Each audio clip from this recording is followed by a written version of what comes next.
Hola, hoy les vamos a hablar de la novela Aura del autor Carlos Fuentes. La novela fue publicada en 1962. A continuación, les voy a dejar una pequeña reseña de la biografía del autor. Carlos Fuentes nació en Panamá y vivió la mayoría de su vida en México, ya que sus padres eran mexicanos. Murió a sus 83 años por una enfermedad cardiovascular. No solo escribió novelas, sino que cuentos, ensayos, discursos, piezas dramáticas, antologías, correspondencia, diálogos, entrevistas, argumentos y guiones cinematográficos, libretos de ópera y traducción.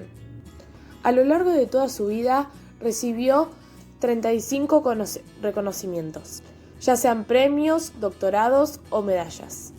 Carlos Fuentes no solo escribió el género realismo mágico, como es la novela Aura, sino que también escribió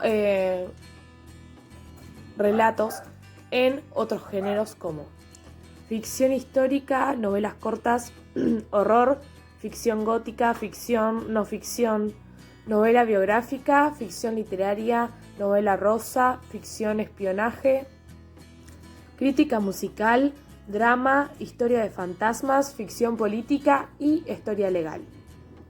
Por último, las dos únicas novelas que escribió en realismo mágico fue Aura y La muerte de Artemio Cruz. Mágico es un movimiento literario y pictórico del siglo XX que busca mostrar lo mágico como real y lo real como mágico.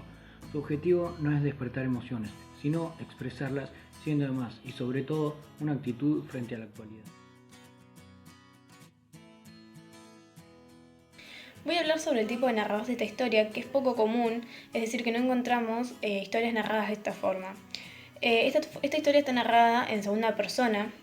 En esta narración se busca la complicidad del lector, es decir, que el lector se vuelve en cierta forma protagonista al leerla. Utiliza paradigmas en segunda persona, como por ejemplo tú, te, ti, vosotros, es decir, que no identifica a una persona en particular. Esta forma de narrar, como ya dije antes, nos hace sentir un poco protagonistas de la historia, nos involucra en ella. Particularmente, esta historia está narrada de forma singular y en tiempos presentes, aunque también a lo largo de la novela se habla mucho del pasado. Es un tipo de narrador que se prefiere en relatos medianamente cortos, ya que puede agobiar o cansar al lector en cierto modo. A lo largo de la historia se crea cierto misterio, cierta duda sobre quién es la persona que está hablando durante la narración, es decir, quién es esa voz que habla en segunda persona. Contribuye en el realismo mágico haciendo que tenga una esencia irreal, como la existencia de magia, de almas y de la reencarnación, por ejemplo. También la segunda persona en esta novela influye mucho en la personalidad del protagonista, es decir, de Felipe. Como bien sabemos, Felipe fue en vidas pasadas el Lorente, y asumimos que la segunda persona es Lorente.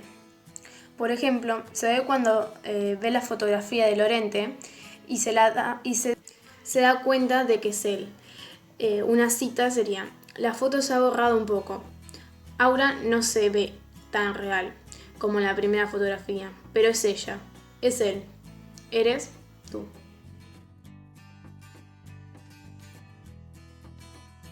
Bueno, voy a dar un ejemplo de la novela Aura en segundo narrador. Recoges tu portafolio y dejas las propinas. ¿Piensas que otro historiador joven en condiciones semejantes a las tuyas ya ha leído ese mismo aviso, tomando la delantera, ocupado el puesto? Tratas de olvidar mientras caminan a la esquina. Espera el autobús, enciendes un cigarrillo, repites en silencio las fechas que debes memorizar para que esos niños amodorradores te respeten. Y ahora un ejemplo de realismo mágico en la novela. Llega Ciudad de Dios. Suena trompeta de Gabriel. Ay, pero ¿cómo tardará en morir el mundo? ¿Se golpeará el pecho hasta derrumbarse? Frente a las imágenes y las veladoras, con un acceso de tos. Tú la tomas de los codos, la conduces dulcemente hacia la cama, te sorprendes del tamaño de la mujer. Casi una niña doblada, corvada, con la espina dorsal vencida. En la novela podemos encontrar dos espacios. Al inicio, cuando el personaje principal se mueve por las calles de México, pasando por cafeterías y moviéndose en transporte público, además de la mención a las avenidas y a la cantidad de tránsito. El segundo espacio, y donde se desarrolla el resto de la novela, es en la casa de Doña Consuelo, ubicada en la calle Donceles al 815, en el centro de México, donde es poco usual encontrar una casa habitada que no haya sido convertida en comercio. Desde el momento en el que el personaje principal llega a esta casa, se convierte en un ambiente doméstico, a pesar de que no sea una casa típica actual, ya que esta parece estar ambientada en el siglo XIX a causa de la falta de luz eléctrica, los muebles antiguos y la decoración. Esto sumado a que parece una casa de brujas o es bastante tenebrosa porque siempre está a oscuras, y sumado a la decoración es lo que hace parecer. Por esto también podemos decir que la novela está ambientada en la actualidad, pero a la vez por momentos parece transcurrir en una época pasada. En la historia hay tres personajes. El principal de la historia es Felipe Montero, que va a la casa de la señora Consuelo en busca de trabajo. Este personaje básicamente es un hombre joven, de pelo oscuro, labios gruesos y ojos negros. Aura es la sobrina de la señora Consuelo, que se destaca por sus ojos verdes y su gran belleza, que enamoran a Felipe Montero. Este personaje es algo misterioso y tímido. La señora Consuelo es de edad grande, dueña de la casa, pelo arrugado, pelo blanco y con la cara algo infantil. Es muy religiosa, suele realizar rituales y pasa mucho rato acostada. Conviven con animales como ratones y gatos, y en esta historia también aparece el general Llorente, que es el esposo muerto de la señora Consuelo.